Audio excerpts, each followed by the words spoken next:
Hello friends, welcome to my channel. In today's video, we will discuss on socket programming. So socket programming is a very important framework to which, or you can say it's a very important module through which we can implement all the real-time application. So in normal process, the steps are we send any request from client to server process that request, and then this loop is complete. So from client to server and then server to client. So it is based upon invoking request the client, it is sent to the server and server process the request. Now if server wants to send any message directly to the client, cannot. So the request always starts from the client. So this is basically whenever we are working with any APIs, REST APIs.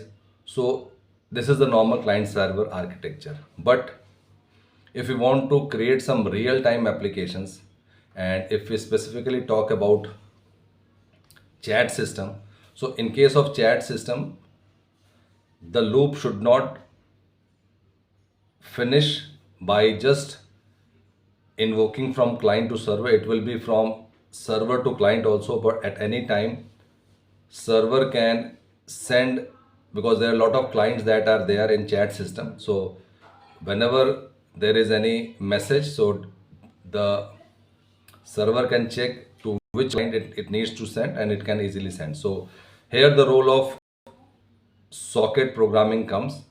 Earlier it was basically when we used to use the traditional application, like if we're using web application using PHP, it was very hard because it involves polling. So every time server polls, and then it sends the message to whom this message is meant for. So socket programming, and specifically using Node, it is very easy.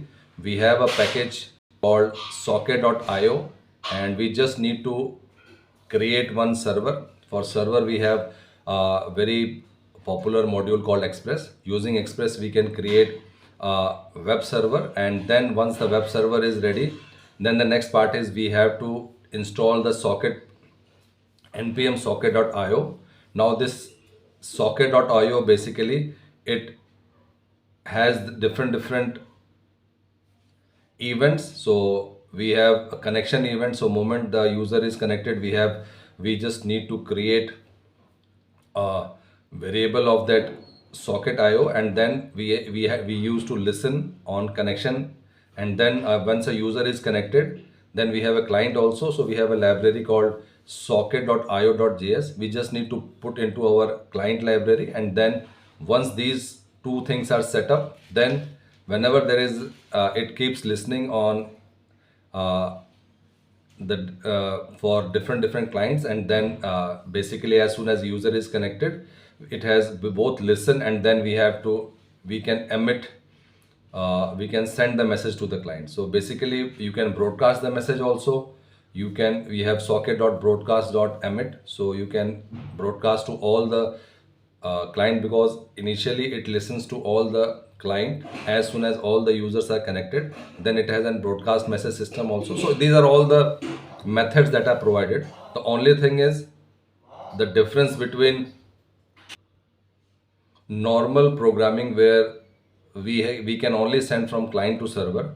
Socket plays a very important role, where we want to have a real time communication, where server at any moment, just like client invokes a server can also send him a message to the client. And in this case, there is no polling. It directly, whenever it has some message, it can directly find which client is appropriate, and it can send the message. So basically this is all about socket programming. And again, we used to program in Java also. Again, in Node also, we have this socket.io module. We need to install that. We need to create a server. Once the server is ready, this uh, socket keep listening to all the users that are connected, and then based upon different messages, it has dot emit message, it has dot broadcast function through which it sends the message to different clients. So you can easily implement going through the documentation. So this was all about socket programming. If you like this video, please like, share and subscribe. And thank you for watching this video.